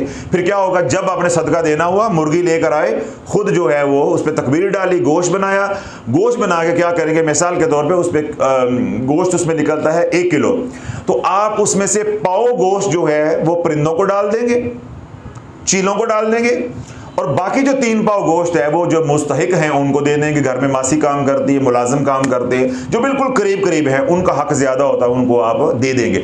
तो अब ये जान के बदले आपने जान दे दी, तो इंशाल्लाह आपकी जान के ऊपर अब कोई तकलीफ नहीं आती। ये आपका महफूज रास्ता। आपको पैसे वाला सदका नहीं नफ़ा देगा, राशन लेके देना या और तरह के सदके नफ़ा नहीं देंगे। वो जिन जिन को देंगे वो उनका मैं साथ साथ बताता जाऊंगा। जिन हजरात का नाम ए से, अलिफ मद आ से, आइन से है, वो जब भी सदका देंगे जान का सदका देंगे, यानी जिंदा जानवर लेके जो उनकी हैसियत है वो उसका सदका करेंगे। ठीक हो गया?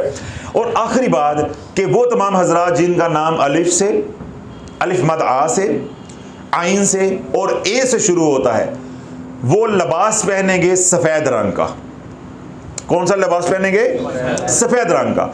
वो ये तमाम हजरात मर्दो ज़न हैं, ये लिबास पहनेंगे ऑफ वाइट कलर का, क्रीम कलर का। ये दो लिबास में से कोई भी ये लिबास इस्तेमाल कर सकते हैं। यानी मर्द हजरात हैं प्योर वाइट लिबास पहन सकते, जिस तरह आप लोगों ने पहना हुआ है। इसी तरह क्रीम कलर का जो रंग है, यानी जिस तरह ये पीछे है, ये क्रीम कलर जो है या ऑफ वाइट कलर जिसको हम कहते हैं, ये एक रंग जो है वो लिबास मर्द इस्तेमाल कर। ये दोनों माशाल्लाह सोबर कलर हैं और बहुत ही नफीस कलर हैं, दोनों को शरीयत में पसंद किया जाता है। औरतें हैं तो उनके लिए क्या होगा कि वो ऐसा लिबास लेंगी कि जिसके अंदर सफ़ेद रंग जो है वो गालिब हो, या क्रीम कलर या ऑफ वाइट कलर जो है वो गालिब हो, क्योंकि औरतों का सादा लिबास नहीं होता ना। इस तरह जो बड़ी उम्र की औरतें हैं या हमारी बहनें हैं, वो दुपट्टा लेती हैं, चादर लेती हैं, तो अगर वो इस तरह की मैचिंग बना लेती हैं कि चादर वाइट उसके साथ जचती है तब भी ठीक है, pure white dupatta, pure white dupatta of cream colour का या क्या इसका है ऑफ वाइट कलर का, तो वो अपने मुताबिक बना लें जैसा आप लिबास वो पसंद करती हैं। लेकिन उसके अंदर ख्याल क्या रखना है कि ऑफ वाइट कलर जो है वो गालिब हो, क्रीम कलर गालिब हो, सफ़ेद कलर वाइट कलर गालिब हो, बस इतना ख्याल रखना है औरतों ने। एक बात। दूसरी बात लिबास के हवाले से, अगर आपका बेडरूम है ये वाला, मसलन मास्टर बेड है जिसमें आपका वक्त ज़्यादा गुजरता है, तो इसको आप पेंट करवाएं वाइट कलर का।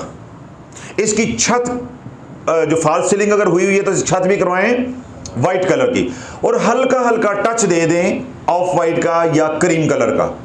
अल्लाह वालों, ऐसे इन लोगों को रूहानियत मिलेगी जैसे ये उड़ते हुए जा रहे हैं।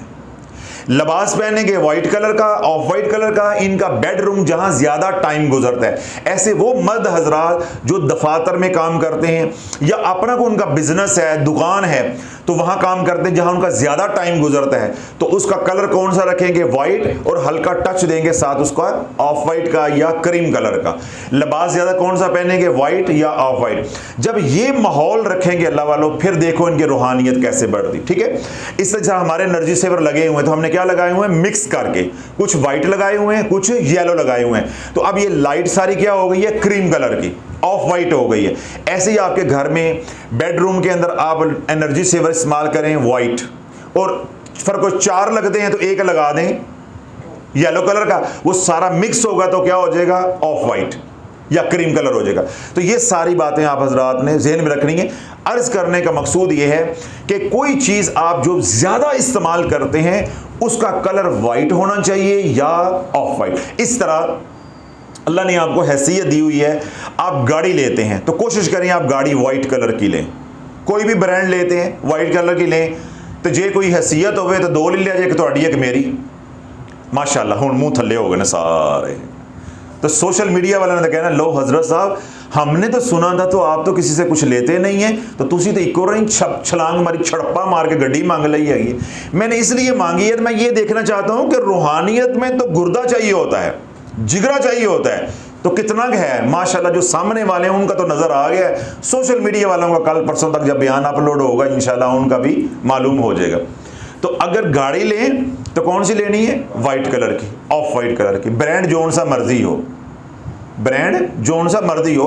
देखिए ना, आप सीविक लेते हैं तो मैं वो भी ले लूँगा, अगर वो लेते हैं करोला लेते हैं मैं वो भी ले लूँगा, मुफ्त का माल है। लेकिन आप आंखें नहीं चुराएं, आंखें नहीं चुराने। अगर अल्लाह ने दिया हुआ है तो फिर 2 लेनी है, एक आपकी एक मेरी। मैं सिखा रहा हूँ, मेरा हक भी तो है ना, ठीक है ना।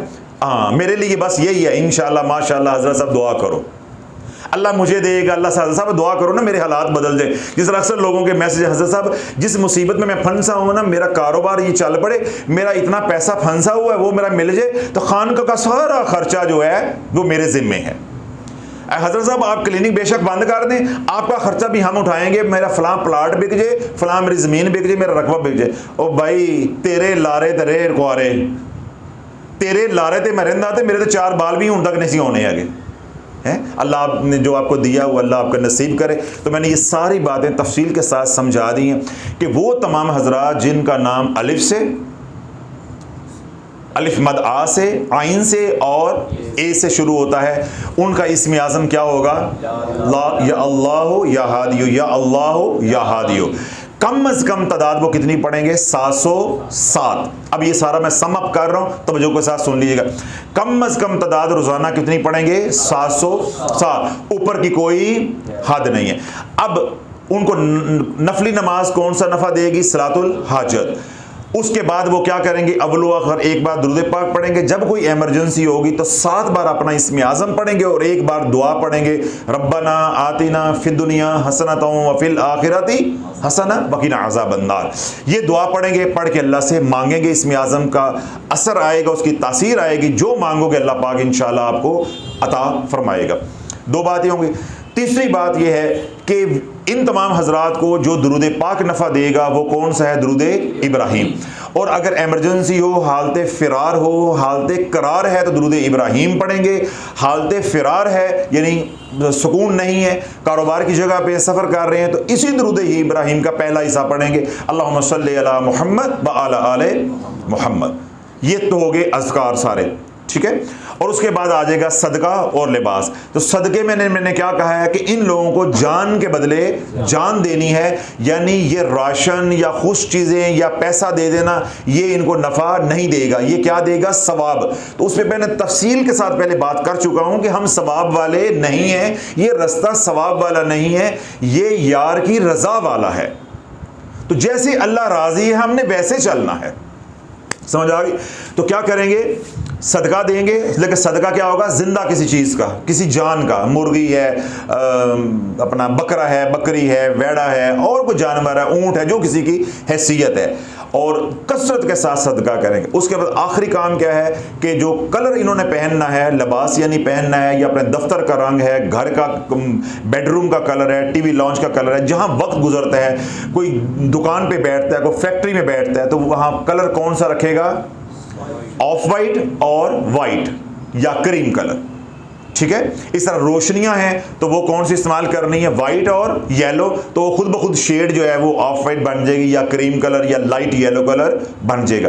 इस तरह फिर मैंने बताया कि गाड़ी अगर इस्तेमाल करनी है तो गाड़ी में क्या करेंगे, ऑफ वाइट या वाइट कलर लेंगे, तो अल्लाह हादसे से जो है वो महफूज रखेगा, इंशाल्लाह हंडानी नसीब होगी। तो अल्लाह ये तमाम मुकम्मल पैकेज, रोड मैप रूहानियत का मैंने उन तमाम हजरात की नज़र कर दिया है जिनका नाम अलिफ से, अलिफ मद आ से, आइन से और ए से शुरू होता है।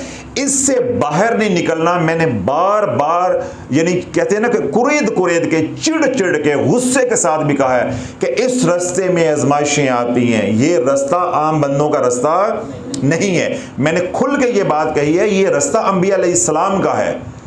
उसके बाद जिन पे अल्लाह का करम नहीं, करम की इंतहा हो जाती है, उनको अल्लाह रूहानियत के रास्ते पे चलाता है। क्यों? इस रास्ते से हमने अल्लाह से राब्ता कर रहा है। तो ना अल्लाह नथो खैरे को पसंद करता है, तो ना शैतान चलने देता है। एक अल्लाह का मयार बड़ा सख्त है, उधर से शैतान की तरफ से चालें बड़ी नूरानी है कि बंदा गुमराह हो जाता है। बड़ों बड़ों के दिल में ये बात आ जाती है कि ऐ पढ़िए तो सवाब ज्यादा होता है, ऐ पढ़िए तो इंज होता है। मैंने बारहा कहा कि हम सवाब वाला रास्ता अख्तियार नहीं कर रहे, ये रास्ता अल्लाह की रजा वाला है। तो इस रोड मैप के अंदर रहना है, इसी पैकेज के अंदर रहना है, जो तरीका बताया इसके अंदर रहना है। इसके अंदर रहेंगे, जिंदगी भर आपकी मेरी मुलाकात नहीं होती तो आपको मेरे से मिलने की जरूरत नहीं है। चलते रहोगे, अल्लाह चलाता रहेगा, अल्लाह इंशाल्लाह आपको रास्ते सुलझा के दिखाता रहेगा। कभी रजत का शिकार नहीं होगे। जिस काम को हाथ डालोगे, मट्टी को हाथ डालोगे, अल्लाह सोना कर देगा। मट्टी को हाथ डालोगे, अल्लाह सोना कर देगा। और आखिरी बात, इन खुश नसीब लोगों के लिए जिनका नाम ए से, अलिफ मद आ से और आइन से शुरू होता है, जिनका इस्म आज़म या अल्लाह या हादियो है, अल्लाह बोलो ये ऐसा खूबसूरत इस्म आज़म है कि ये लोग कलील अरसे के अंदर साहब कश्फ हो जाते हैं। यानी इनकी सिक्स सेंस जो है वो फौरन बहुत तेज़ी के साथ जो है वो ट्रिगर होती है, एक्टिवेट हो जाती है। या रूहानियत की ज़ुबान में आप कह लें कि इनके दिल की आंख रोशन हो जाती है, इनको नज़र आना शुरू हो जाता है, इनको कलील अरसे में ख्वाब आना शुरू हो जाते हैं, मुबश्शरात शुरू हो जाते हैं, औलिया अल्लाह, अंबिया अलैहिस्सलाम, मलाइका की ज़ियारात इनको शुरू हो जाती हैं। फिर अल्लाह इनके ऊपर आने वाले तमाम हालात को मुनकशफ करता है। अल्लाह इनकी रहबरी फरमाता है बराए रास्त खुद कि ये काम करना है या ये काम नहीं करना। रात को यही इस्म आज़म 7 बार अव्वल आखिर दुरूद पाक पढ़ के और ये दुआ साथ, रब्बना आतिना फिद दुनिया हसनतम व फिल आखिरती हसना वक़िना अज़ाबन नार, यही दुआ पढ़ के सो जाएं, ये इनका इस्तिखारा हो जाएगा। इनको कोई इस्तिखारा करने की जरूरत नहीं। इसलिए मैंने कहा ये लोग बड़े खुश नसीब हैं, इनका जो पैकेज है उसके अंदर सब कुछ है। इसलिए तो मैंने कहा है कि इनका सदका क्या होगा, जान का। जिन लोगों का नाम अलिफ से, ए से, अलिफ मद आ से, आइन से शुरू होता है, उनके ऊपर आजमाइशें भी बहुत आती हैं, आजमाइशें भी बहुत आती हैं, इनको नजर बहुत ज्यादा लगती है। तो इसलिए मैं कहा है कि ये सदका कौन सा देंगे, पैसे का नहीं, जान का, जिसकी जिंदा चीज को, हलाल चीज को अल्लाह के नाम पे, अल्लाह की राह में जो है वो कुर्बान करेंगे। तो ये सारी बातें मैंने समराइज कर दी हैं, समअप करके दोबारा दोहरा दी हैं। अल्लाह रब्बुल इज्जत मुझे भी आपको अमल की तौफीक अता फरमाए, हम सबको जो है राह रूहानियत में, राह सलूक में अल्लाह साबित कदम रखे। वो तमाम हजरात जो बेताबी के साथ इंतज़ार कर रहे हैं, मैं उनका बहुत ज़्यादा मशकूर हूँ और उनकी दिलचस्पी को देख के मुझे भी हौसला होता है कि अगला बयान भी कर दूँ। देखिए, जब मैंने पहला बयान किया तो अगर उसका कोई रेस्पॉन्स ना आता तो ये हौसला सिलसिला यहीं पे ख़त्म हो जाता। तो लेकिन मुझे बड़ी तकवीयत मिली है कि अभी भी हजूर के ग़ुलामों में ऐसे लोग मौजूद हैं हजूर अलैहिस्सलाम की उम्मत में जो रूहानियत में आना चाहते हैं लेकिन उनका कोई रहबर नहीं है। तो उसी हुज्जत को मैं पूरा कर रहा हूँ कि कल कमली वाले के पास मेरी शिकायत ना लगाएं कि या रसूलल्लाह आपने इनको नवाजा था तो ये अपने ही उधर दारुल शिफा में बैठे रहे हैं। अब इनके पास, हर बंदे के पास अपना अपना रोड मैप होगा, पैकेज होगा, अपने रास्ते पे चलें, इधर से उधर नहीं होना। सारी बातें खुल के समझा दी। और आखिरी बात तंबीह के तौर पे, गुजारिश के तौर पे, अर्जी के तौर पे है, हर बयान में इंशाल्लाह कोशिश करूंगा मुझे याद रहे, मैं दोहराता रहूंगा कि जब ये सारा बयान आपने सुन लिया है, अब आप सफर शुरू करने लगे हैं, लेकिन नहीं करना। सबसे पहले आप सफर शुरू करने से पहले आप पहला बयान सुनेंगे जो मैंने किया हरफ एच के ऊपर, यानी इंग्लिश का एच और उर्दू में हे और अरबी में हा। वो इब्तदाई बयान है, तारफी बयान था। उसका पहला हिस्सा जो है वो जरूर पूरा बयान जो सुने ताकि आपको रूहानियत का इल्म हो कि ये सलूक कैसे तय होता है, जिंदगी का सफर कैसे होता है, रूह का सफर कैसे होता है। तो ये बातें आपको इब्तदाई मोटी मोटी जो है वो मालूम होनी चाहिए, क्योंकि हर बयान के अंदर वो वाला बयान तो मैं दोहरा नहीं सकता ना, वो बात फिर इतनी लंबी हो जाएगी। तो इसलिए तमाम हजरात जो है किसी भी हरफ के जो आगे मजीद बयानात आते जाएंगे, जब भी वो अपना उनका नाम आ जाए, मिसाल के तौर पर कि अगली दफ़ा हम एस से शुरू करते हैं या एम से शुरू करते हैं, तो हर एक वो तारफी बयान पहले सुनना लाजिम होगा ताकि वो सुने, उसे मालूम हो, उसके बाद अपना पैकेज लेके अपना सफ़र जो है वो शुरू करें। इंशाअल्लाह अल्लाह आपका हामी और नासिर होगा।